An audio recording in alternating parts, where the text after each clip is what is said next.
অনেকজনকে দেখছি এতে কাফে বসছে, কিন্তু রাত্রে 1টা 2টার দিকে উঠা মসজিদে সিঁড়ির মধ্যে বসে বসে বিড়ি টানতেছে। অনেকজনকে দেখছি এভাবে। আপনি এতে কাফে ঢুকছেন কি জন্য? ফাজলামি করার জায়গা মসজিদ? মসজিদ কি হাস্য করার জায়গা? এটা তো ফাজলামির জায়গা হয়ে গেছে এখন।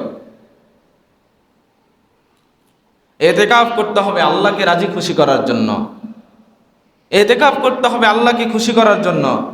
কিন্তু আমার ওই এতেকাফ যদি আল্লাহকে খুশির জায়গা, আল্লাহকে বেরাজ করে পেলি, আল্লাহকে সন্তুষ্টির জায়গা অসন্তুষ্টিত করে পেলি, তাহলে আমার ওই এতেকাফ দিয়ে কোনো কিছু লাভ হবে না।